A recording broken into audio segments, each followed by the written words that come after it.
podcasts, merch, and blogs.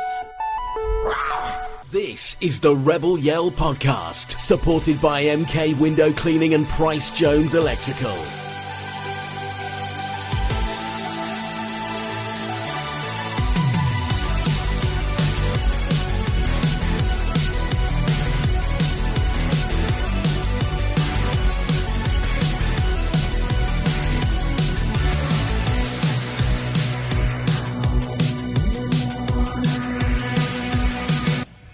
Episode 2 of the 24-25 season, brought to you by MK Window Cleaning, Price Jones Electrical. Gentlemen, we're back for the Rebel Yell podcast. How are we doing? Good.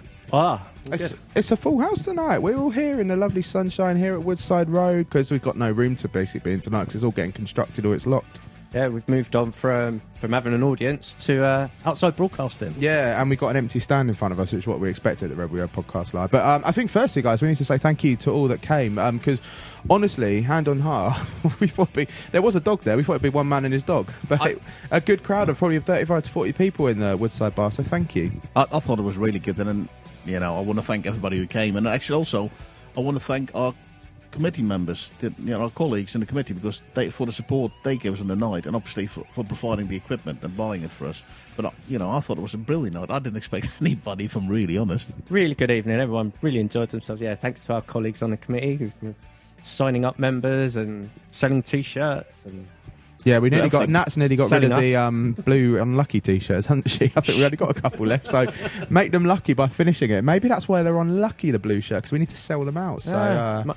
Blue might be our lucky colour this year. Oh, who knows, mate? It wasn't last year. But anyway, if you want to come along, we will be doing some more nights. That was sort of a tester run. We're looking at doing another podcast live at Christmas, which will be fun. And, we say Christmas, we're here in a sort of like nice sort of summer's evening. And Christmas already. But it'll come around like anything, gents, won't it? It will. Stand might be ready by then.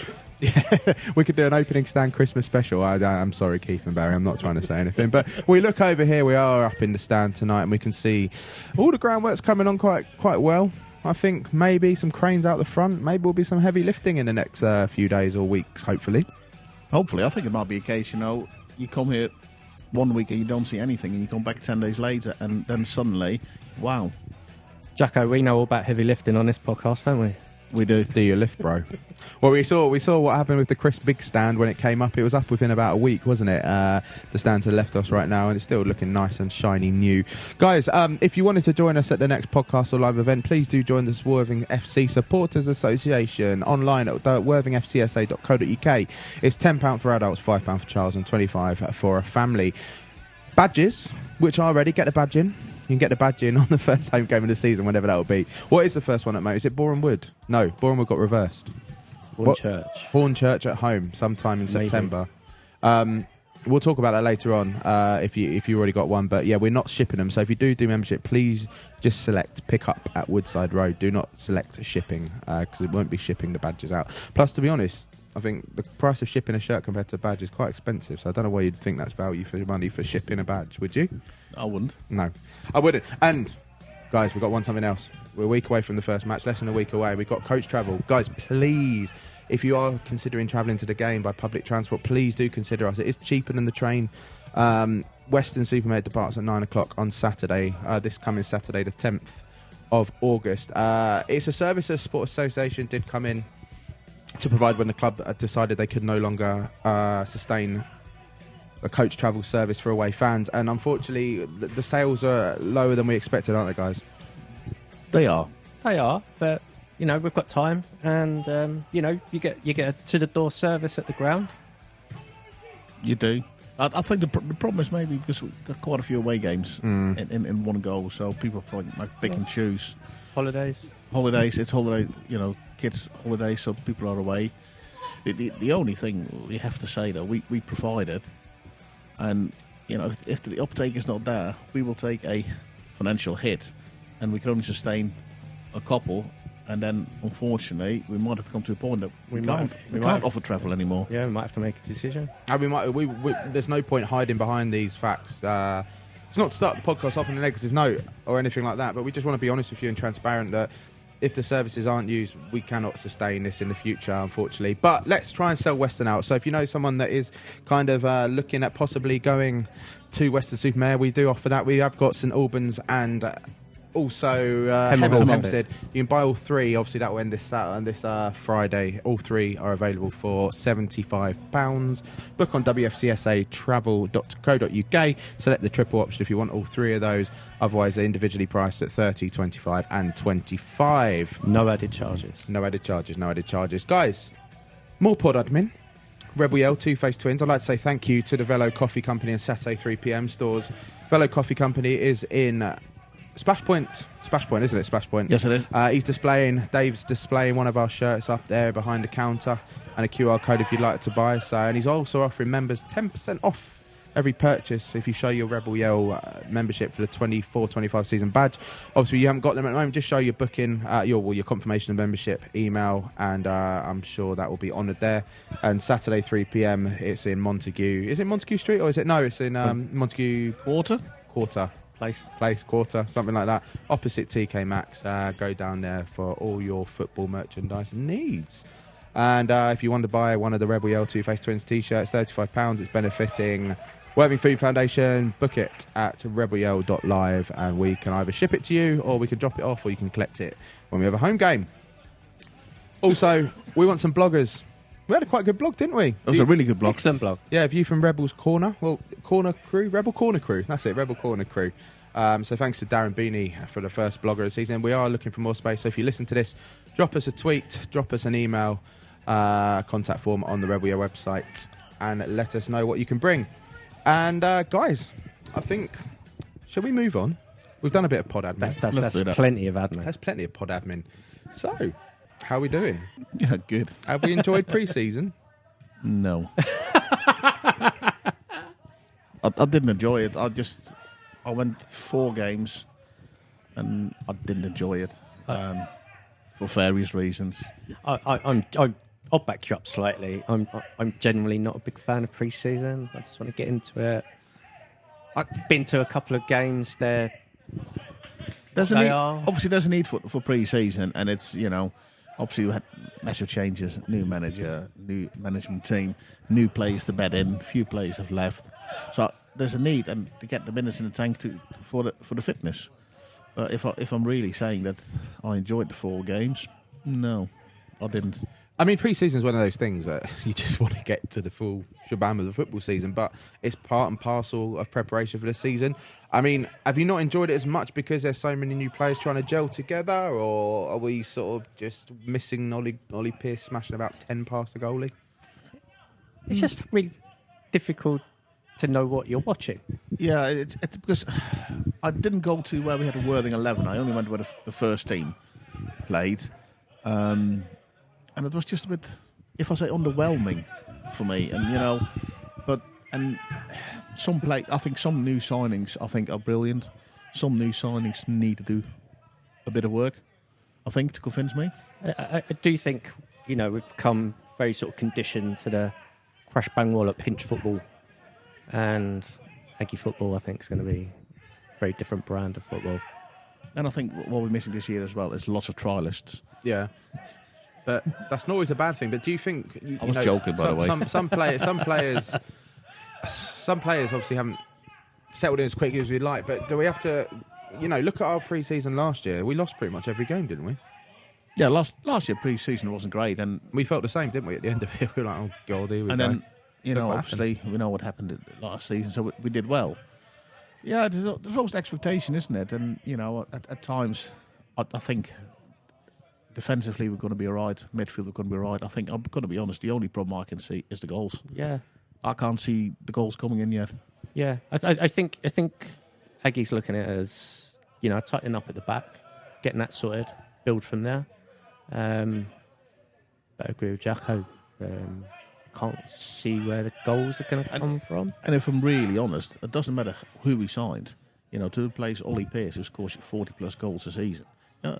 It's going to be hard for anybody. Yeah. But that's where tightening up the defence comes in, because if you can concede 20 less goals in a season, that's 20 less goals you've got to try and score. Yeah, I agree. And, I think with Chris Agi, the goalie, I think he's an absolute Yeah, looks a rock. He looks. Actually, I was going to say, against Buckner was the first time I really saw him tested in pre-season. I think he pulled off some saves, and apparently against Paul he pulled 1 or 2 good saves off as well. And we're here at training tonight, watching him train. And what I've really noticed in training conditions, anyway, he's excellent with his feet. Yeah, he is. I think that's one of the requisites if you want to play for Worthing, isn't absolutely. it? Well, I think we've linked in quite nicely to a new feature, and we kind of haven't worked out what we're going to call it. I think view from the dressing room. And you haven't got a clue. It's a bit vanilla. It's a bit weird that, but you because your view from the dressing room could be a bit voyeuristic. It's better than view into the dressing room. View into the dressing room, yeah, that could be even worse. So basically, Chris Agi and Eleanor Keegan have linked up with the podcast. Eleanor obviously featured in our Rebel Yell Live podcast last month, and we decided to do a little insight into what's going on, like in the team. You know, just hear from them as a little intro to us. So I'm saying view from the dressing room. Jacko, what are you saying? Come on the spot. I said I think it should have both different names, but I think for Chris maybe view from the goalie or something like that. That's even more vanilla than mine. Spencer's laughing. What have you thought? I've not thought of anything. That's a surprise. On the spot. Think of on the spot. On the spot. Then. Off the spot. Off the line. If you've got an idea, do tweet us at Rebel Yell WCSA. Yeah, keep it clean. Without further ado, let's hear from Chris Haig. This is the Rebel Yell podcast. Hi Rebels, Chris Haig here. I think personally pre-season's been really, really good. I think when I first signed here, I spoke to Aggie and said in my interview that as well as all the good stuff in terms of playing, which obviously Aggie has brought to the team and will continue to develop, it was really important, and it is really important that we cut down on the goals conceded over the last couple of years. That's sort of been a big factor in the team. And I think pre-season has shown that we look a lot more solid defensively. We don't look like conceding as many goals as what we probably have done in previous seasons. So I think from that side of it, things are looking really good. And yeah, I think when you guys can see when it clicks, it looks excellent. And it's just about making sure it clicks more and more. And when you play the way that Gaffer wants to play, everybody needs to be on the same page. So we're only going to get better, no doubt about that. I feel like the fixtures that we've had have been really good. We've had fixtures that have been Sussex derbies, which have meant that there's been a bit of bite to the game, and it's not just been the typical pre-season friendly that sort of pitters out when people sort of start to get tired, etc. So, in my opinion, pre-season's been really good. We've come up against decent opposition, and I think we've done well. We've shown loads of different qualities that I think you need to be a successful team. As I mentioned, obviously the defensive side of things, we've shown glimpses of being able to play to a really good standard, and we're creating chances. And then, like against Bognor, when things weren't going our way for the last half an hour, I think we've shown some real good grit and determination to still win the game. So, yeah, from my perspective, it's all been positive, and I think we've learned a lot. So, all the boys are on the same page in being excited for the season, and hopefully it's a really good one. This is the Rebel Yell podcast. Good to hear from Chris Haig there. Thank you, Haggy, for doing that. I appreciate that. I'm talking like he's here, but he's not here. It's just a pre-recorded clip. Guys, so obviously Chris is quite happy with what he's seen pre-season. Obviously, from a footballer's point of view, it's different from a fan's point of view, but he's obviously thinking things, well, he's not going to come and go, no, it's been crap, is it? But he thinks, they're gelling well, the defence is doing well, and obviously he's the one that leads the defence and organises the defence in front of him. What do you think from what he said? I think you hit the nail on the head. I think the players are looking for something completely different than we as fans are looking for in the pre-season game. But, the main thing is, I think that the players are happy. They seem to think they're gelling together, and that means happy players, good results, hopefully, and there's a happy dressing room. It sounds very corny, but yeah, if Aggie's putting certain systems and formations, etc., in place now, each player fits into that system, and the players are learning that, and they're happy with it, and they're learning from it in the friendlies, then that's all good. And I think we have to be realistic with expectations as well. The first game last year, Torquay, was like whatever the score was, I can't remember, but 4-1, whatever it was. But I think we have to give it a bit of time. Yeah, I think to be honest, you've got to think about it. It's what we said before. We played talk from the line or talk from the dressing room or off the button or something like that.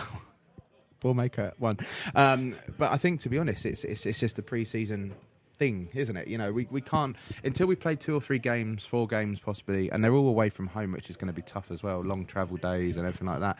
We're not going to be able to see how the team has performed the gel. They might pull it out of the bag. As we say, I keep looking at last season's pre-season. We literally have no idea. You can lose every pre-season game 5-0, but then go win the first game of the season, because it's all just a learning process. But last season when we went to Torquay, I didn't expect us to win there. If I'm really honest, I don't think anyone did. You know, and then the boys turned it on. It was what the start of the season. But let's look through the results. We started off with we lost to Brighton 3-0, but that's a behind closed doors, blah blah blah, trial list, everything like that. We do that every season. But our first one in front of the fans was Chichester away from home, 2-1 winners. Then we played Lewis 1-0, Whitehawk 1-0. We lost 2-0 to Poole, which is a game I travelled to a lovely evening for football, but wasn't a great performance. And then we won against Bognor 1-0. So we've lost 2 pre-season games. It's not a bad pre-season when you look at it in that respect. And if someone from the outside was looking at it, it's not bad at all. It's not bad. Like I said before, the only concern is for me the goals. We don't score. Yeah, Hutchison's. I know he scored on Sunday, but he's a player up till then who hasn't taken his chances when I've watched him. But I have to be honest. After he scored against Bognor, I think it was the 38th minute, he suddenly became a different player. He suddenly turned really good. Do you think he needs confidence? Getting that first goal could have provided him the confidence. I think it's with every striker, isn't it? You know, we've seen it with Ollie Pearce. If he doesn't score for a couple of games, he got really angry. And I think it's the same with every striker. They need a couple of goals. This is his first goal for the club. Yeah. And it can only go upwards now, isn't it? Ollie at the start of last season wasn't even playing. Yeah. And look the season he had. No. Well, I think without further ado, I think we should link up with the gaffer, Chris Agi. He escaped us from the live podcast. But let's sit down with Agi and hear what he has to say of his thoughts pre-season and all that lot. This is the Rebel Yell podcast. Welcome to Chris Agutter. Has I said that correct? Yeah, that's correct. Well, can we just call you Aggie? Because I think that's what you get called. Yeah, Much better, Aggie. yeah, Welcome to the Rebel Yell podcast. Welcome to Worthing Football Club. You escaped a live audience last month, so I don't know if we can really let you off of that for a manager meeting. That's what the excuse was. That was the excuse. But welcome. How's it been going so far? Yeah, no, thank you very much. Yeah, no, it's been good. It's when I think I've sort of been here nearly 3 months now, probably even more. It's time's flown. It has, hasn't it? Yeah. Wow, 3 months. Yeah. Of course, very. I mean, quick. I was disappointed that you weren't on the live podcast because I did have the censor button queued ready. We literally got a button on here because I think literally can't hear it, but I literally do that. So maybe we'll have to do another month or something like that. I think I needed to do it on the mic'd up session. It was heavily edited. Oh, you can leave them to do that thing because it's normally Barry asking me the next day to edit his interview. Really? It takes about 4 hours to edit. But end of pre-season. We're here on the penultimate training session before. Was it penultimate? Yeah, you got one on Thursday and then we kick off Western on Saturday. First of all, your thoughts on the pre-season, because we've discussed it on here. 2 losses, rest of them wins. Mixed views from sort of all over, sort of all and people online and everything like that. How you as the manager have felt pre-season's gone? Probably the same, like a mixed bag. To be honest, I've sort of seen a number of pre-seasons now, and I don't think I've ever gone into the first game happy with where the team's at. But touch wood, we've always started very well, and I think especially when you've got a group of players like Cash and Spongy and Glenn Ray and these guys, that they're big game players. So I think as soon as you put 3 points on the table and a decent crowd and ultimately what we're fighting for, I think that will bring a better level out of them. We certainly expect that because like I said, pre-season's been a mixed bag. There's been some good bits, there's been some not so good bits, and I think ultimately the indicator of how good pre-season's been will be what it looks like in 6, 7, 8 maybe 9, 10 games time. I think I've often found that the league season tends not to take, or the league table tends not to take too much shape until sort of 7+ games, really. You don't win the league at game 1, is it? No, and to be fair, there's a lot of people celebrating the league title in August already.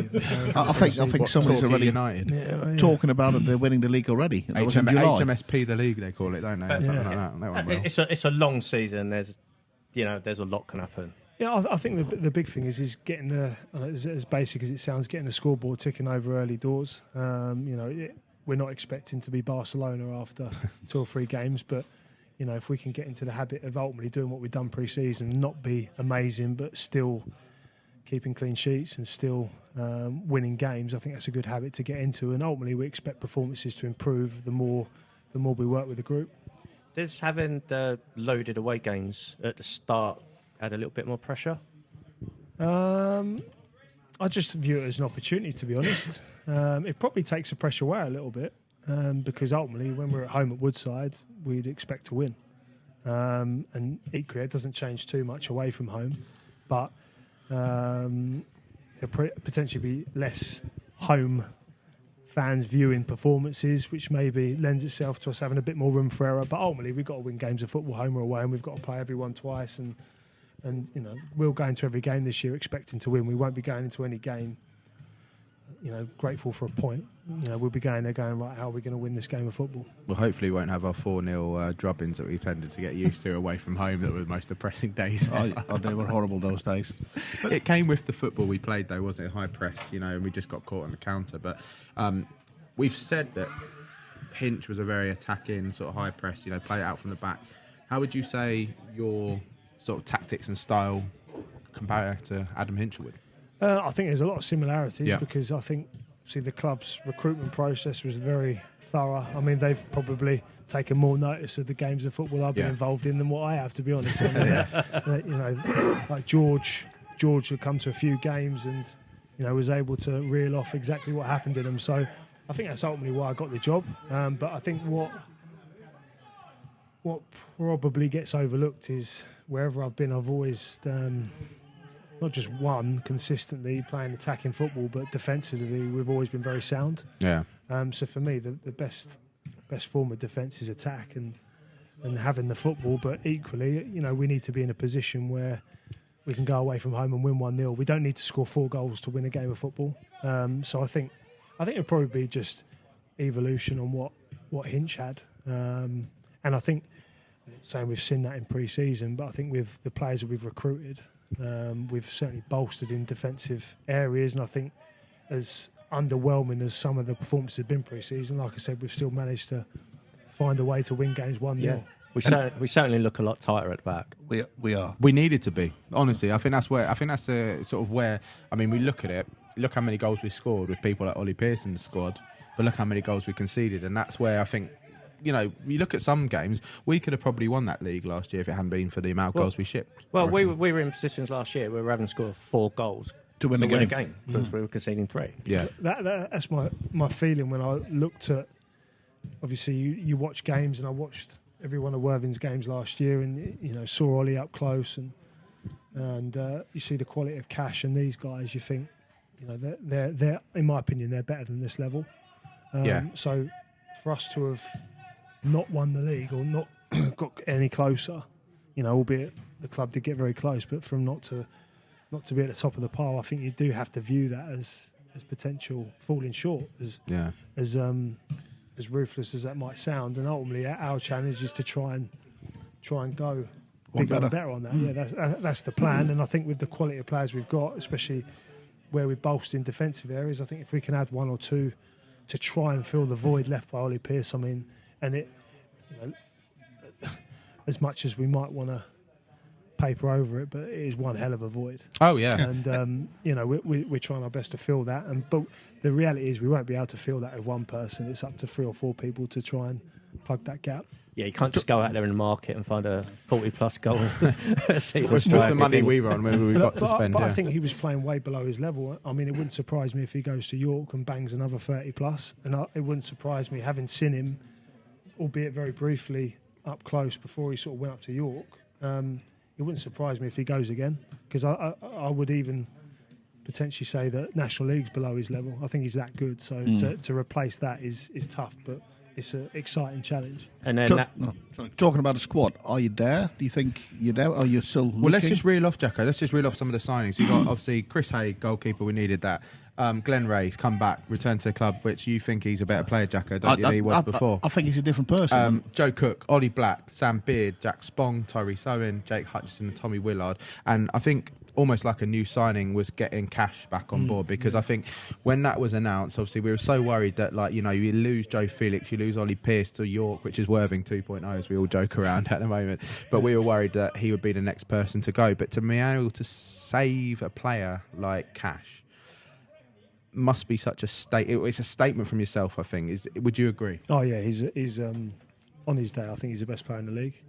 So for us, it was, you know, we tried our best to keep Ollie and Joe and keep these guys in the building. But for us, it was, can we keep Kane Wills? Can we keep these guys? Like, you know, I think sometimes he gets overlooked in terms of how important he is. But it was very much, you know, not just on the pitch, but off the pitch as well.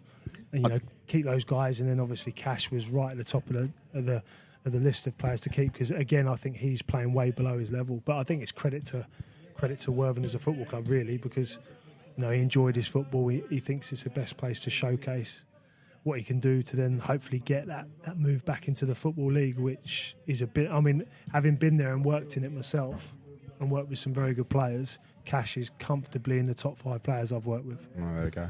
That's a lot of praise, isn't it? Yeah, that's a glowing reference. This week you spoke to the Worthing Herald or Sussex Express and Sport, Steve Bone, who you know very well. And you said you sort of needed another striker to add to the thing. Is there something lined up before Saturday, would you say? We're working on a couple of bits. So you know, we're hoping to get a lad in on loan from Stevenage, lad that I've worked with before, centre forward, who's played League 2, League 1. He's a good player. We've managed to, or touch wood, we've managed to sort of fight off a couple of other clubs that wanted to bring him in, and you know, I think the relationship has helped where I've worked with him before. So we want to bring him in, and we're also talking to another player at the minute who actually played against Worthing in the playoff final last year, scored a goal. What goal? We had 4 passes again. Probably the best goal of the game. Oh, not that one from the edge of the box. Yeah, so we're working on that as well, and we're hoping to get both of those done and dusted by Saturday, which I think adds more firepower to the side. Which is am I allowed to hate him?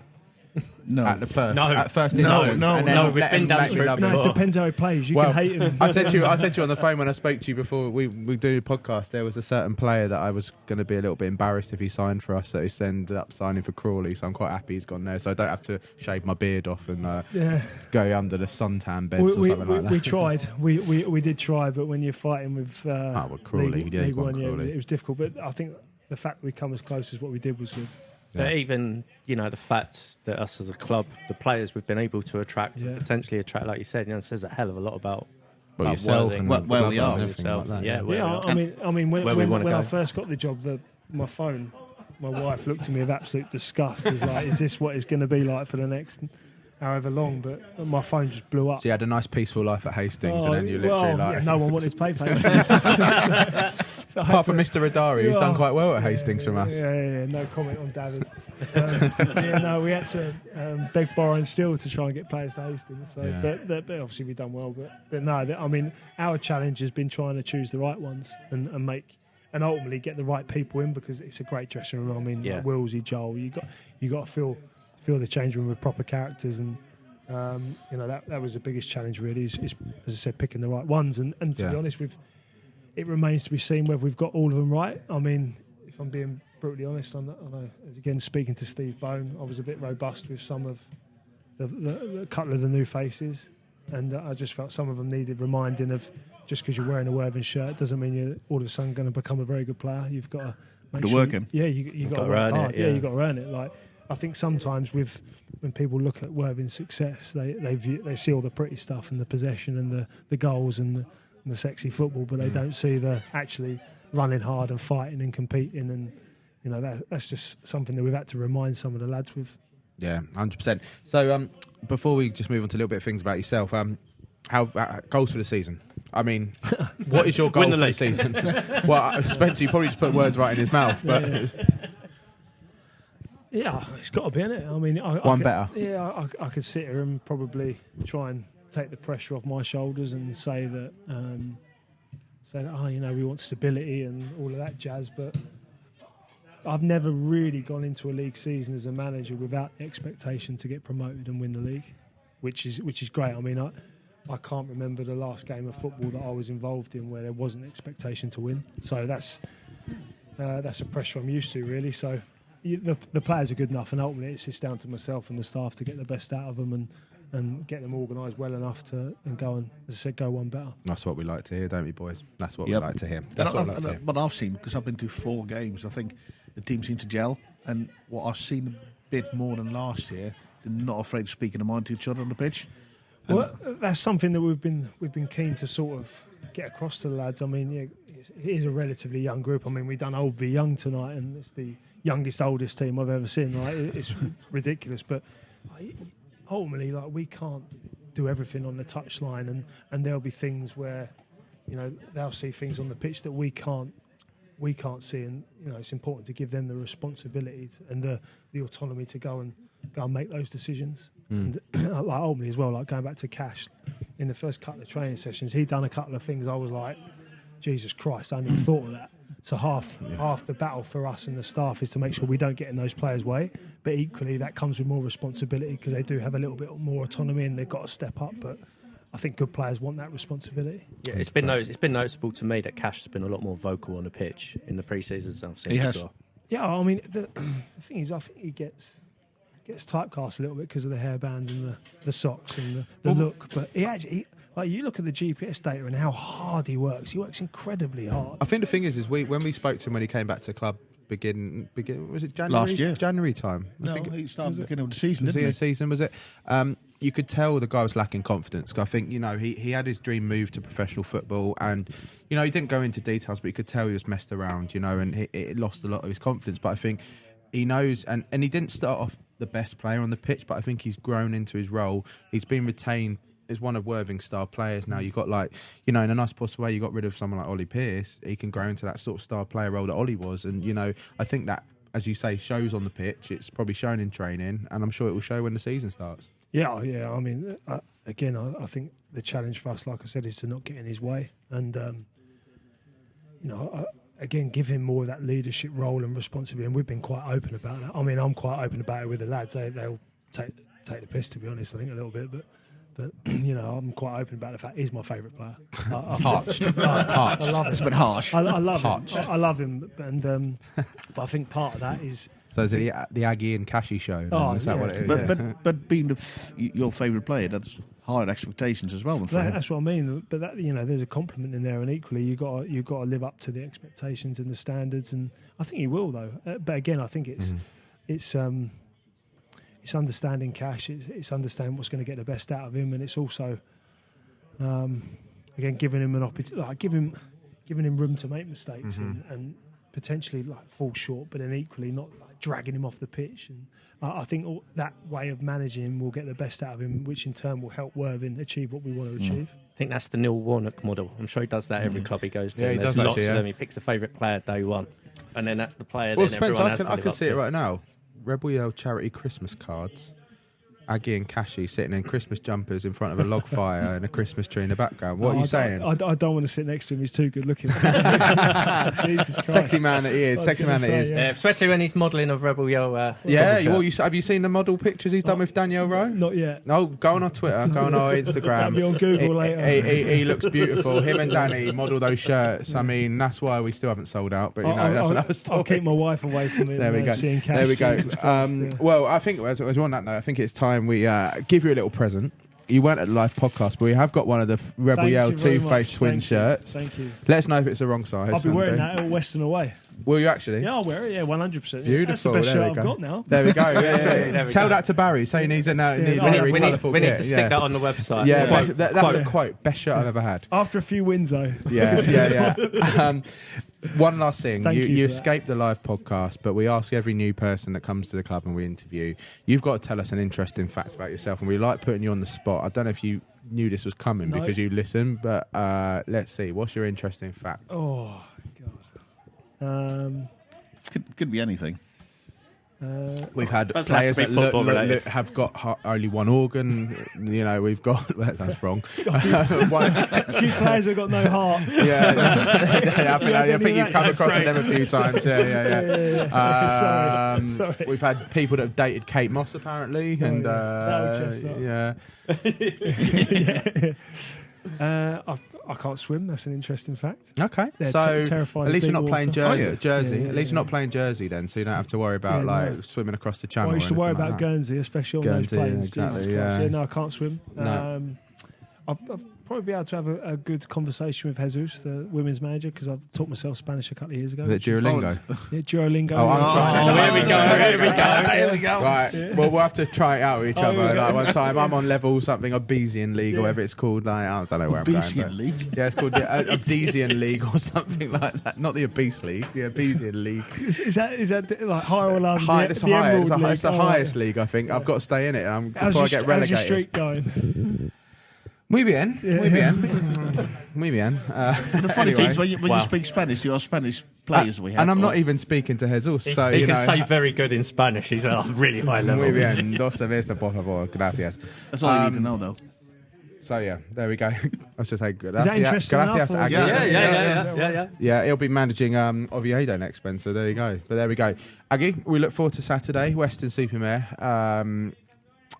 New era for Worthing Football Club, and we look forward to being part of the journey. So welcome to the club, welcome to Rebel Year, and we look forward to speaking to you next month. Thank you very much. Excellent. Good luck. Thank you very much. Thanks, Aggie. This is the Rebel Yell podcast. Great to hear from Aggie there, whose first interview of the season and proud owner of a new Rebel Yell /Two First Twin shirts. Get your shirts now at rebelyell.live.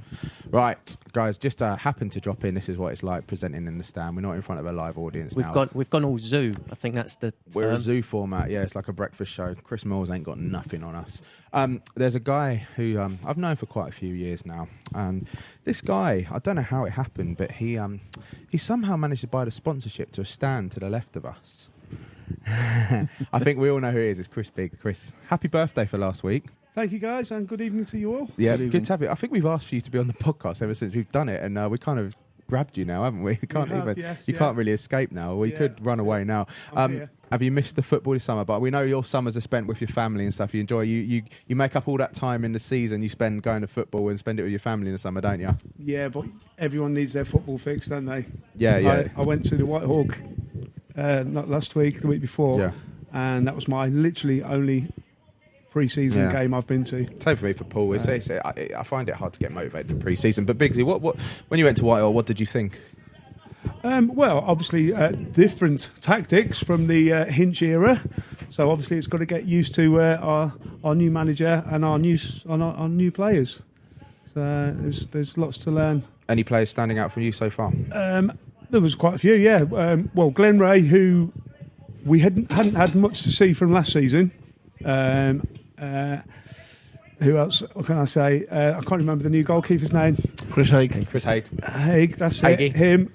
The Haig. And also there was played the back, Sam Beard. Sam Beard. We've been very impressed with Sam. Yeah, he's really impressed. He's actually a tactical guy at the back there. You know, he knows the game well. Yeah, and I think he'll be someone definitely to keep hold of. It's really funny though, because when he played at Eastbourne, we played against Eastbourne last year, and I didn't think he was that great against us. But now I've seen him playing for us. Was that when his dad was coaching? It was, yeah. Well, one of the things, you don't tend to pay much attention to the opposition, do you? But, you know, there will be a player who stands out and you think, well, hold on a minute, actually, he could fit into our squad quite well. And hopefully I think he has. do that. Too busy giving it to Callum Keeley, weren't you? How many goals you can see against us, against Havant and Eastbourne? 5-1, wasn't it? But, you know, it makes a difference with the team you're in, the culture, the players you're playing with, you know. And the situation, because I think Eastbourne were really struggling that time, weren't they? Yeah, they were. Looking ahead, though, you know, do you still think we're lacking a striker? Do you think we need... I mean, it's going to be so hard to replace Ollie Pearce. I don't think you're going to replace him. No. Not for a like-for-like striker anyway, you know. We do need a prolific goal scorer who is going to score 20-plus goals, and then we're going to have to rely on other players to come in and do their bit as well. You know, we know we've got the strike force there. We know we've got players who can score for us, but we just need that one main striker up front, you know. Yeah. Again, in pre-season, you know, like Cash and Spong have looked good. They have, yeah. They've looked creative. They've looked on it. Yeah. But I think it's players like that, we need that little bit more. Need a bit of assistance with them as well. You know, if they're having an off day, you need someone to man up and get in there and think, hold on a minute, I can score a goal here. Yeah. You know, you provide it to me and I'll bang it in. I think at times when I've seen them play, I thought some play was really good, really nice football to watch, but the end product isn't there yet. No, I mean that's pre-season for you. I mean some are probably taking longer to settle, aren't they? You know, you could say it's early days. It's probably prehistoric days because the season's not even started yet. No, that's right. That's right. You know, we still got a lot of learning to do. You know, the team are only just gelling now out there together. So. Yeah, I mean, I think it's going to be, for me, like doing all these away games in a row, which we can't help because of the capacity. We're looking over here, we can see the stand being hard, the shells sort of coming together, the grounding, footings and stuff like that. But I think the season not really going to properly start till we at least have a home game. Yeah, that's true. I mean, what was it, five away games in August? I think it's 6 in a is trot, isn't it? Well, not in 6 August, on the trot, but yeah, 5 in August. You know, like so that, so it's going to be a burden financially on a lot of the fans. You know, some are in a better position than others, but some will have work commitments, and you know, some will have the finance side of it. And there's a lot of travel as well. That's it. Do you think that we could suffer because of that? Do you think there is a obviously fan, but the players play for the fans. There is a possibility. You know, the hardy force of the fans will hopefully will all make the effort to go to these away games. You know, as if it was the whole of the season. And what away games are you planning on going to, Bigsy? I've booked the coach for the first 3 away games, which I thought was a bit of a bargain. That was a little discount of £5 we honestly didn't put him up for that. Product placement at its finest. Well, come on, a £5, that's a pint, isn't it? You know? Actually, that's a good way of mottoing it. Buy all 3, get a pint for 3. There you go. You know, why did we not think about that, guys? We would have sold the coach out. Bigsy, we should have had Bigsy as our marketing campaign on social media. I'm looking forward to Western St Albans. 2 grounds I have not been to last season. You know, Western's a long day. I mean, we did a schlep last season, haven't we? Down to the West Country. I think it was about 3 or 4 games in a row, and then Alfreton in the cup, wasn't it? Just hope it's not Supermare. The only one we're thinking about is the Truro game. Being on a bank holiday, that's going to be an absolute nightmare. Yeah. Traffic-wise, getting down there. Are you going to that one, aren't you? Well, put it this way: I've booked the Tuesday off work the following day. So see how the team are performing. If we end up staying overnight or sleeping in a car or anywhere, you know what I mean? Night out with Bigsy in Truro on the Cornish cider and stuff. It's going to be It's a shame that one because I was looking forward to it at the end of the season going to Truro. It's a completely new ground for everyone because it's a brand new stadium and it would have been really good. But we understand, you know, it's unfortunate the ground's not going to be quite ready. Let's hope that will be the last sort of fixture reverse because I do think if the club have to, and they haven't put anything out, there's no rumours or anything. Well, there are rumours online if you read the forums and stuff that there are possibly going to be more delays and cancellations, postponements. But it's pure rumour. It's rumour. No one knows. Yeah, but as I said on one of the chats, at least we're not ground sharing with the likes of Faulkner, Horsham. You know. I don't think we'd have room at Horsham because they ground share with someone else. I think Copthorne, or something they ground share with. So, you know, that's all booked out. You see what happened to, is it 3 Bridges that had to move to they're ground sharing now. Margate? Chatham, a long way away. Is it a 100-mile trip or something like that? And that's going to... Truro had that, didn't they, last season while their ground was being done, new pitch and what have you. So I think I said it in the last podcast in live, and the only benefit of us travelling so far away now in the summer, the reverse fixtures will be in the winter. And, you know, based on if we have a similar winters last year, the West Country was really suffering with flooded pitches. And if they come here, at least we can play. We can play, yeah. Yeah, exactly. We're going some away days, hopefully, when the sun's out. Yeah, that'd be nice. That would be nice. That'd be nice. And then we obviously could have a run when we need it at home with home support towards the end of the season if we are charging for promotion again. Yeah, that's true. Bigsy, before we let you go, we're going to move on to speak to Kane Wills. He's coming back on the podcast. Predictions for the season. What are we thinking? I'm talking about final position. Are we going to do it this year, or do you think it's going to be a recalculate the squad? I'm not going to say we're going to be pushing for the top 2 places this season. Yeah. Unfortunately, because obviously I don't know how the manager wants to play the game. We don't know half the squad players, so they're going to need time, probably up until Christmas, before they've properly gelled. And we've, as fans, have thought, hang on a minute, you know, we could get playoff positions here. Yeah. So that's what I'm sort of going for. Playoff positions again. But this time, it'll be 3rd time lucky, Who knows whether there's One TV better. cameras here or not? We could actually get it. DAZN now. We won't, DAZN cameras. That's it. Not. I look at it as well. There's some really strong teams. There in is. the It's league a really this year. strong league this year. There are, Dorking yeah. and Borehamwood in particular, Well, I guys, think, coming down. We'll talk about our Torquay. predictions at the end because that's a good way to finish it. But Biggsy, good to see you. Cheers, guys. Look forward to Thank you. seeing you on Wednesday on Saturday. He booked his coach travel through wfcsatravel.co.uk, didn't you, Biggsy? Great value and a great advocate for the service. So we'll see you on Saturday, Biggsy. Thank you, guys. This is the Rebel Yell podcast. Kane Wills, he's back on the podcast. I think you're our first ever returner, so we didn't scare you off the first time, no. And I want to say as well, you joined us. I think the one previous time we did. Yeah, it it was here. actually, and it was Exactly, cold, yeah. wasn't it? I think was it a cold night? Might have been Yeah, it's kind of like outdoor a broadcast. little bit colder than that. Yeah, we've been kicked down, locked out of the bar. So welcome back, Kane. don't get the luxury treatment, How you was know. your summer? Very nice. Yeah, very nice. Feels like a little bit of a distant memory now, but no, got away, got some good time with the family, Yeah. enjoyed it, and then it's been great to get back in pre-season. I guess you needed it after that playoff defeat because that must have hit hard. Oh, do you know what? It hit hard at the time, and then I remember watching it. It took me about a week. Oh, you've watched it? Yeah, I've never Very watched brave. it back. I've watched I haven't watched it. I've I watched can't. it. no, it took me about a week to watch it back, and I felt worse after that.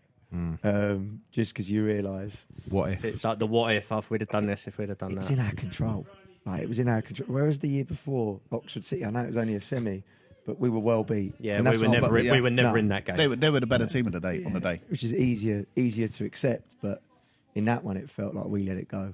I said before the game the difference will be the goalie, and Jack Sims I think was the difference on the day. The save he makes in the first half of extra time. Yeah, Oh, you it's know, unreal. that goes 4-3. Oh, and the then Greg that's Lure, it. the Greg Lure thing. Greg Lure, Cash's one. So, but yeah, look, it's definitely given fuel for the fire this year. That's for sure. 100%. Well, Aggie's told us what he wants the next season. I think one better. What he really wants. So we've obviously have you come in across Chris before?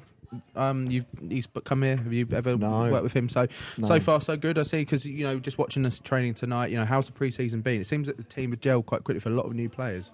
Yeah, look, before he joined, you're always in non-league, you're always speaking to different people and saying what's he like and stuff, and everyone had always said really good things about him. So when they appointed him, I was really excited to work with him, and then what I've seen, it's been nothing but positives. The technical detail he gives, but also how approachable he is, how he is in the dressing room, how clear he is with what he wants is, yeah, it's really good. So, no, loving it so far. I think the boys are very demanding, but that's ultimately what we want to get to where we want to be. I think so. Yeah. I mean, new management. Is it much different from the Hinch era?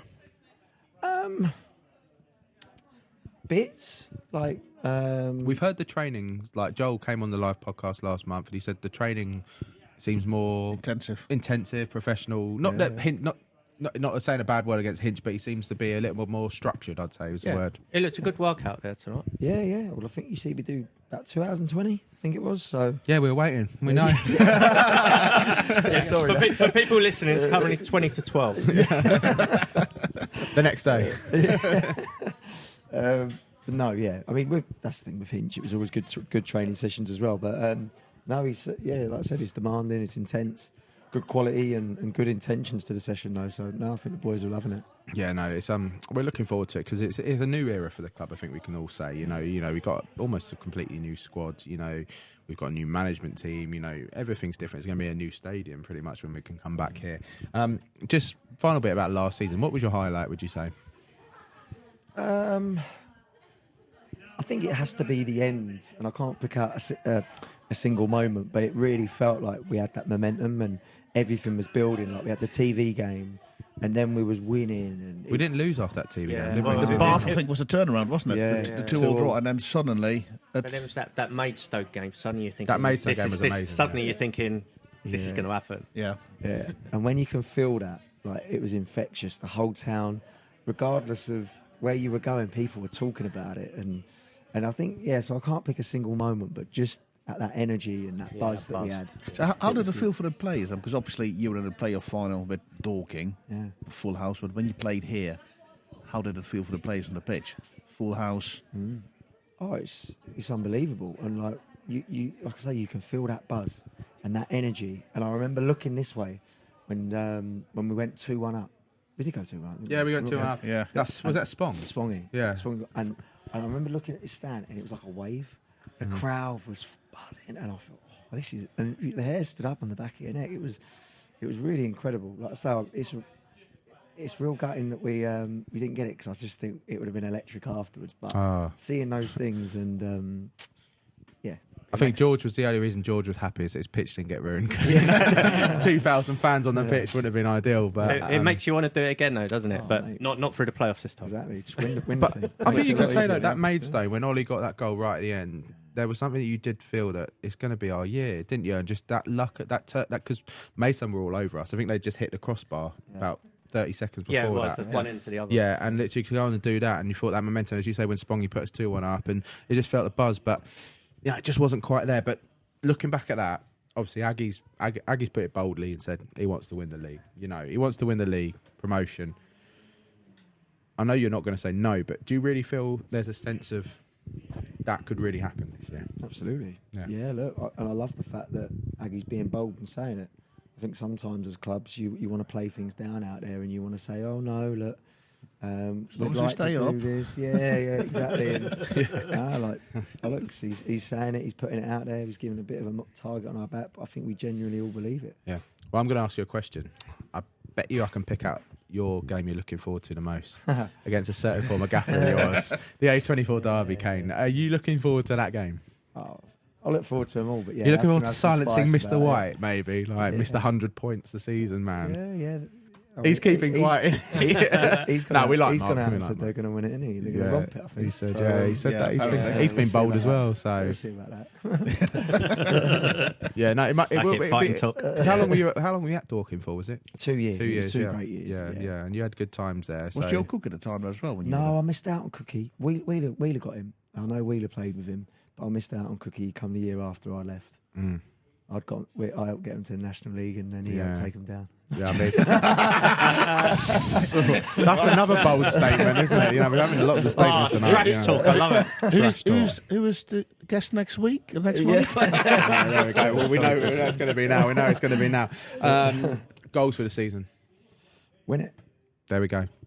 Love it. That's what we can say. And we don't need to ask you interesting facts. You have been on the podcast before. But Kane, we're looking forward to the new season. Thank you for coming back on the podcast. And we'll see you on Saturday at Western and for many games throughout the season. Always All the the best, best. guys. Take care. Cheers. Thank you. This is the Rebel Yell podcast.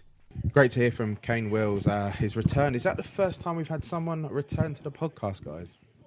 We return every month. Well, we do, yeah, but someone's got to do it. Someone's got to press the buttons, haven't they? Might make sure I press the record button. Yes, so, sorry, Kane. Great to hear from Kane. One of the experience I've had to the season. I think he's going to be, one of the most really important players of the squad, especially when you've got a new squad coming in. Don't you agree? I agree. I think he's got to be vice captain now, surely. He's so much. Let's say he's a bit the more mature player in the group, but he plays like a 20, 21-year-old, I think. Yeah, I want some of whatever it is he has. Well, I've got some of it. I've lost my hair, like he has, so I've got some of whatever he has. Maybe not the fitness, but hey, we'll get there one day. I think when he came on against, was it Whitehawk? He came on. I thought he made a difference to the team. He constantly talks, always available to receive the ball, and what I like, he doesn't do anything silly. He just receives the ball, looks up, plays the ball. That's all he does. But he does it so effectively, and I think with him in the team, I think we're a different team. Yeah, 100%. Saturday, it all kicks off. Western Supermare.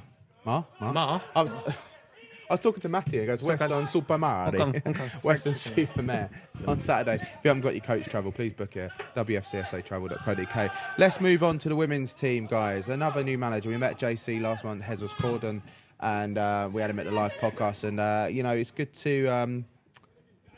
to have him back on the podcast again this month. It's going to be good to have a regular thing like we had with John. But like we have before, a view from the dressing room. We've now got Eleanor to do that. Eleanor Keegan, who came on last month. We got a view from the dressing room. Let's hear what she had to say. This is the Rebel Yell podcast. Hi Rebels, it's Eleanor Keegan from the women's team. I just wanted to give you an update on our pre-season so far as we're coming towards the start of the new season. It's been a really positive pre-season and the team has been working really hard and pushing each other to meet the highest standards and expectations we have of each other. This has definitely then been shown in the results we have taken. We started our pre-season games off with a 6-1 win over London Seaward, followed by a 6-2 win over Portsmouth Reserves. And in our third game yesterday, we drew 1-1 with Lewis. We definitely had some chances to take the win, but it was a really positive team performance, especially as they've just come down from the Championship. We definitely put that experience to the test. We have our final pre-season game this weekend where we face Fulham away. This will be a great final test as they are a really strong side. With that said, I have no doubt in the team and I fully believe that we will continue these positive results into the new season. We start the season on the 18th of August at home to Southampton, and I hope and look forward to seeing as many of you there as possible. This is the Rebel Yell podcast. Have we got a name yet? No. Okay, cool. We haven't got a name. We'll move on. Anyway, good to hear from Eleanor. I just want to say I think it's a really good feature because it tells you what the players think and their view. It's better than Spencer Services, isn't it? No one ever said that was good. I did. I think it's award-winning BAFTA creating content, and that's not BAFTA or Sony Awards. I think they call them for media and radio ever. The pre-season has been successful. I've got one more friendly versus Fulham on this weekend, this Sunday away. London Seaward 6-1 winners, Pompey Reserves 6-2 winners, and Lewis they drew 1-1. Lewis obviously coming down. So far a very strong pre-season, guys. Would you say? Yeah, it's all coming together, and none of us knew, what direction the team was going to go in after John and Kelly departed, but it's onwards and upwards. And I think they make some very good signings as well. Yeah. And like as you said, there might be a few more coming up. I think there's got to be, because you look at the sort of squad list on the website, there is quite a few gaps. I think we need a few more players, because it's just the sort of like availability on a weekend, what they're going to be like, and they need to have a squad obviously to be competitive, and and they got a lot of travel to do as well. Don't forget. Yeah, they have got on a lot a Sunday. of travel.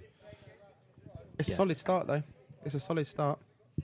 Yeah, if they continue to form then I think they're in for a very good season. Well, let's talk to JC and see what he thinks. This is the Rebel Yell podcast. JC, welcome back to the Rebel Yell podcast. This is episode 2. You're not in front of a live crowd this time, so we haven't scared you off. Well, yeah, watching the football out there here at Woodside is lovely. People. One final pre-season on Sunday against Fulham. You must be pretty happy with what you've seen so far, because there have been some very good victories. Yeah, well, thank you again for having me here. Yeah, one more game before we start the league. It's been tough because didn't manage to put all the squad together until last Sunday. But we have a good game already against Lewis. It was very positive, and now I think Fulham will be another good test for us, and see how we keep working, because we just pretty much born. So yeah, it's a new team, isn't it? Yeah. So you mentioned the squad. So you've got a full squad now. No more. Probably one or two to finalize the squad, and always want one or two more. Yeah, but then we cannot have too many, because then my life will be so difficult every weekend to keep them all happy. But yeah, no, I think this week we'll close one or two players that we have still training with us, but not clear yet. But it will be done this week, and yeah, we'll have finally a full squad. So yeah, very happy with that. Well, you've signed Dani Lane, who we're going to speak to later on in the podcast, and Libby Kingshot, goalkeeper. So give me the sort of background behind Libby, because obviously we've got Lauren Dolbear, who's a solid first-team player. Is it to give her a little bit of competition to keep her sort of, top of their game? Yeah, of course. I think obviously we need... I know Lauren obviously has been great. Last season it was a Golden Glove, and she's fantastic. But obviously we need someone to push her a little bit and have a competition, and someone that also we can rely on in case that Lauren is not with us for whatever reason. Hopefully she's with us the whole season and nothing happened, but we need a good goalkeeper with her as well to keep the games. Bit of competition is never bad, though, is it? No, I don't think so. I think it will be good. And also Rad is working very hard with them. He's happy with both of them. They both play against Lewis. They did well. So yeah, no, I'm pleased with both of them, and I'm happy to have Libby with us. Yeah, Dani's come from Portsmouth. From what I saw, it was quite a few upset people that she was released by Portsmouth. So good signing for the club. Oh, it's a very good signing. And she's literally sat behind you, so yeah. You have to say that. Yeah. Look at that pose. No, honestly, obviously I know her from before. I coached her already when I was at Lewis. We both were at Lewis, higher level as well. I know the player she is, the person she is. I think it's the first player I messaged when I got the job because I want her here. She kept you waiting. Yeah, a little bit, but it's normal. Obviously, she has a few clubs that want her as well because she's a very good player. But somehow she's here. And we're very happy with that. No, fantastic. We are too. We are, yeah. We're looking forward to it. So, expectations of the first few games of the season. You obviously got Fulham. It will be a tough test this weekend. Your last pre-season friendly. Didn't we have Fulham in the league? No. Last season, the year before. We played Fulham before. No, they are in tier 5. They are one tier below, but this will be a good friendly. Yeah. For us. It's a club that has been pushing for promotion lately, so they're having good players, and it will be a good test for us. So, as we said on the live podcast, you've got a new league to look forward to this season that a lot of the girls aren't used to. What are your expectations from the first few games? Well, obviously, a new league. We know already some clubs that are going to be strong. We know Bournemouth will be at the top there because, they're signing a lot of players and they are putting a lot of money to get promoted. So we know they're going to go for the league. But Moneyfields as well will be there. Other clubs like Bristol Rovers will be strong. Bridgewater, that was tier 3 2 seasons ago.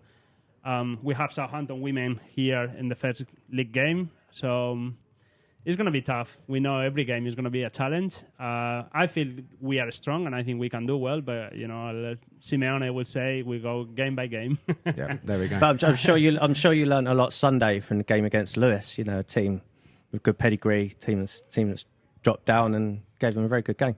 Yeah, I think it was good. Obviously, watching it back, you always see things that we can do better. But as I say, we've been working with the full squad probably 2 weeks, so it's still a lot of things that we need to work on. It's very early days for us. So just starting, but we will improve and we have a very good base. That's it, JC. Thank you. Good luck. Thank you so much. Good luck. Thank you, guys. My pleasure. This is the Rebel Yell podcast. Great to hear from JC. As you say, some more signings possibly expected. The signings he's made, we've got 2 signings. Obviously, he had a lot of retained players.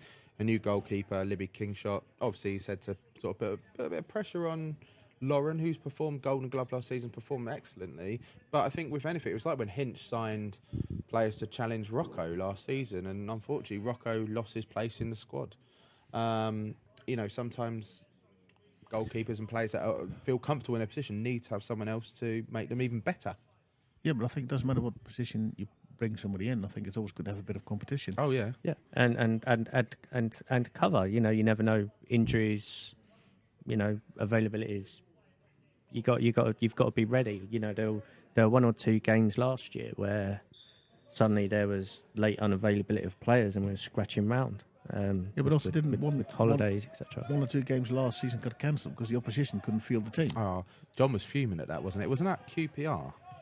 No, it wasn't. I can't remember who it was, but it was like they couldn't field the team, and it's like, well, that's not really our problem. That's your problem. It was on the day. They claimed injury or something like that, but then surely that's not really our problem, is it?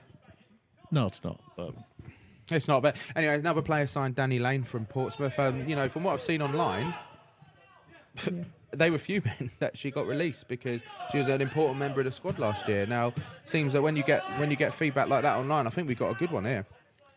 I think we've got a really good one, and I think there's a bit of similarities with the other Portsmouth player we signed, Becky.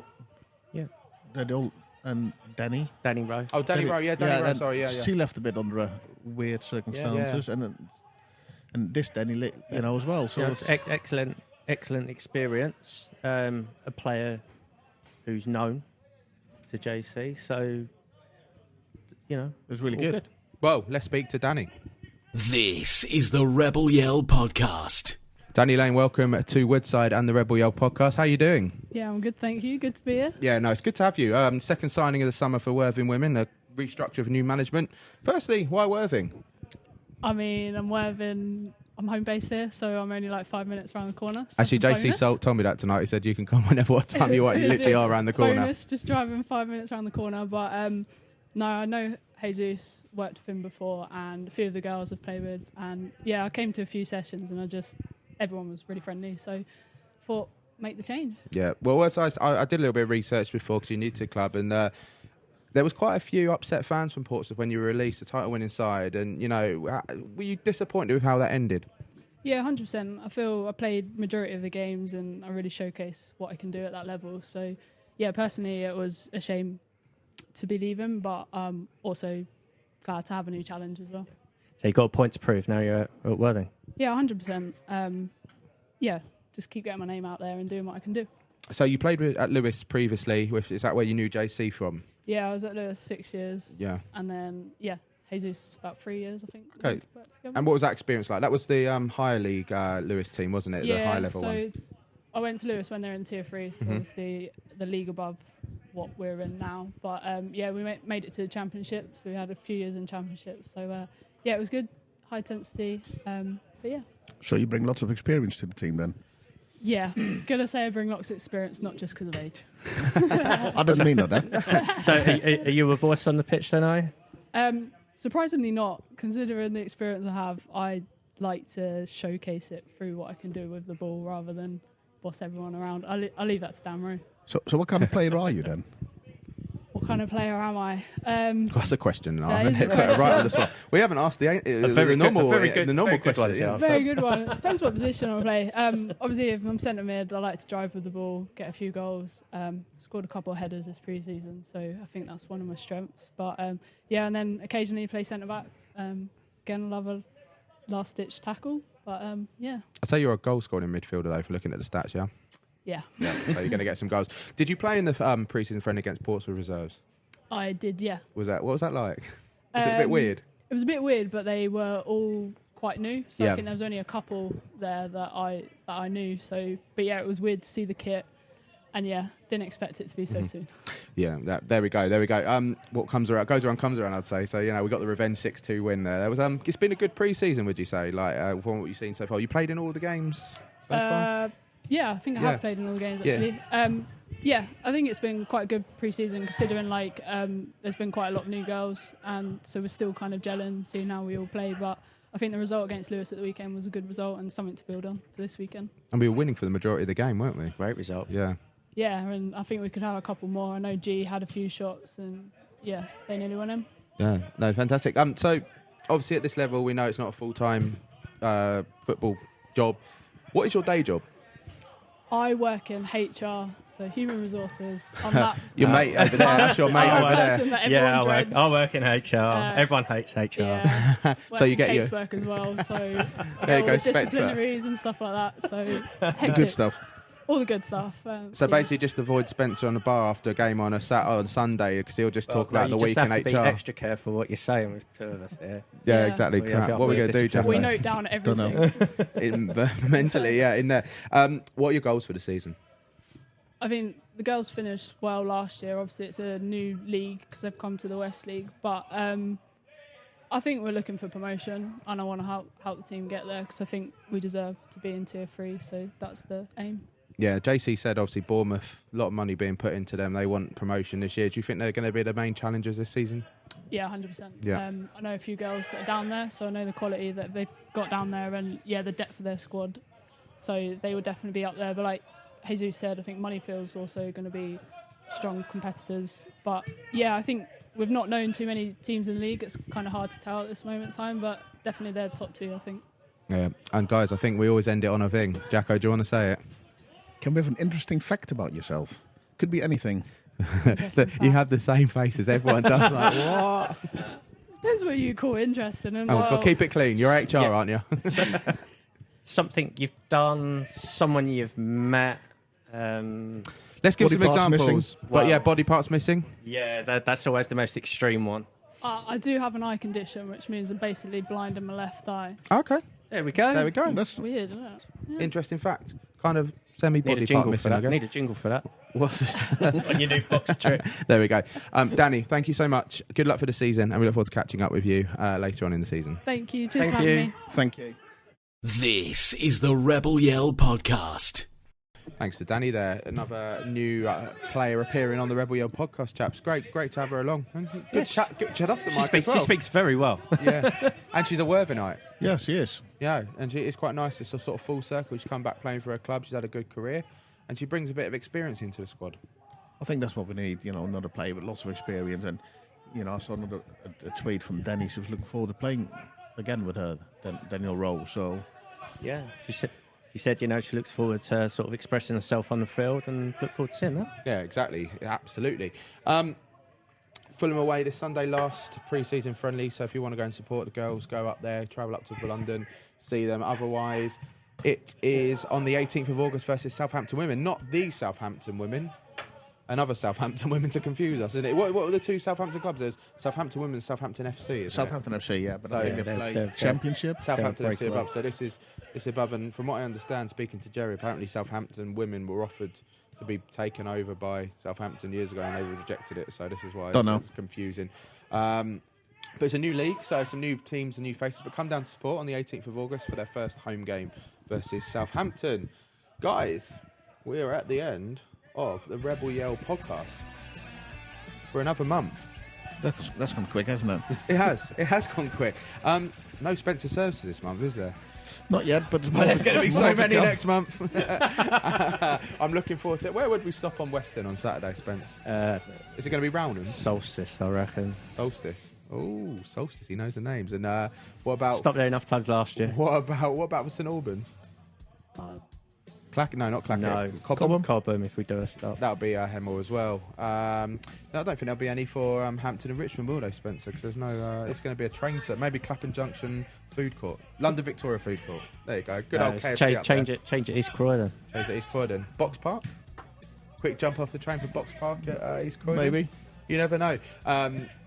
Guys, once again, please do book your travel with wfcsatravel.co.uk. Triple pack is available too, obviously, this weekend, and it'll be £30 on your own for Western, 25 for Hemel, and 25 for St Albans.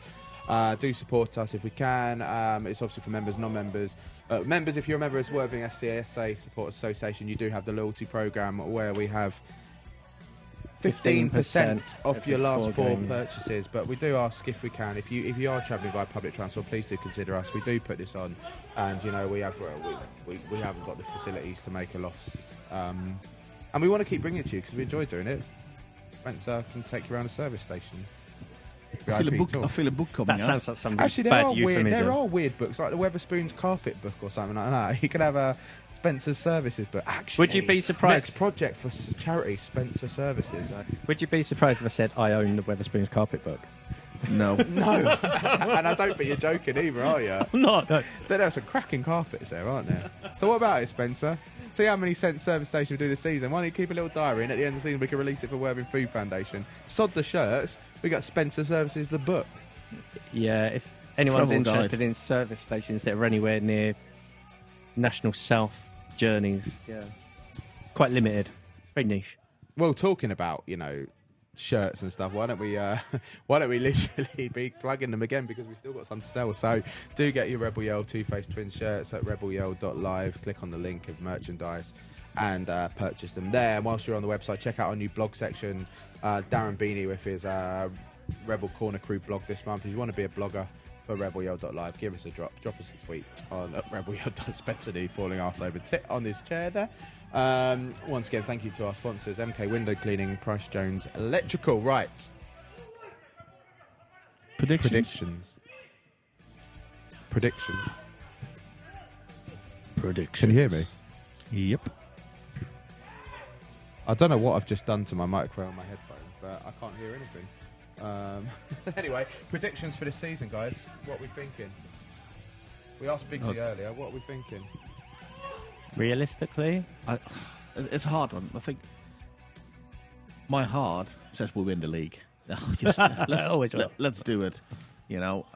But my head... So you think we're going to win the league? That's my heart. And, but if with my head, I think... Yeah. If we reach the playoffs, I think we've done well. Yeah, 6th. You think 6th? Yeah. But it's quite... But what happens if 6th position? What happens? What happens from 6th? Playoffs. Yeah, but what happens from 6th? We get in the playoffs, what happens? Do we go up through the playoffs? Or are you just saying playoffs? Because we can revisit this clip later in the season. Yeah, exactly. Like, take it from there. So, yeah. So you think playoffs, but what? Speak to me again at the end of the season when we're in the playoffs, and then we'll on the see. pitch celebrating. It's quite interesting though, because a lot of people on X putting us between 10 and 15th. Hardly anybody puts us in the top. But that's 10. going to be always the case when you've got a new manager and a new squad, isn't it? Yeah, and I think we could be not a sleeping giant, but I wouldn't say the changes are drastic. Personally, I know it's a new manager, some new players. I wouldn't say it's a drastic overhaul. I think it all depends how soon will the team gel, and Aggie gets to play the way the football he wants to play. Yeah, and then it all depends on that. Yeah. And then don't forget, you need a bit of luck as well. Yeah, I've mentioned it. I think it's a really strong league this year with the teams coming down. Well, there's Torquay and Shaw step up. Maidstone are going to be up there. Chelmsford are always there or thereabouts. There's one owner already shouting they're going to win the league and they're going to win it by Who's that? £100. Oh, Mark. Yeah, Mark White. Mark White. He said yeah. £100 100 points. Yeah. They're going to win. Did you listen to that on the Premier Non-League podcast by any chance? No, I saw it on YouTube. Oh, well, you could have plugged my other podcast. Bloody hell, thanks, mate. YouTube's better. Anyway, it's not available on YouTube. Ours is available on YouTube when I can upload it. I'm going to say one better than this season, we're going to win promotion. But what matter, I don't know. Via playoffs or winning it. I'd rather do direct because I can't go for another playoff final. That was heartbreaking. It's just took 7 years of my life. I've shed all my tears. It was heartbreaking. It really was. It still feels raw, though. It does, yeah. I think that first game at home in the season where we're standing at end again, just thinking the last time we were here and the sort of... I mean, it's going to look like a completely different setup here, but, it's going to be gutting to remember but what could have been. But we've got to move on. This season's going to be good. It's going to be many away days, many fun trips. And aboard the Aggie bandwagon. Aggie. Oi. That's really corny. But if you don't set your expectations too high, then they could go up, can't they? As opposed to starting at the top. Yeah. That's it. What I really hope is actually that there's a bit of a follow-on from last season when we ran out of tickets and hopefully people come back for the first home game. Yeah, I hope so. Let's see some of those return fans. Let's see them on the coach this weekend. Let's get them on the coach. But no, hope you see some there. But guys, thanks again for a brilliant podcast. We will see you at Western Supermare on Saturday. And we look forward to seeing you then. From myself, James. Yakko. You literally looked at each other. We had one job. Gazing in each other's eyes. But we'll see you. We're professional outfit. We'll see you on Saturday. Be seeing you.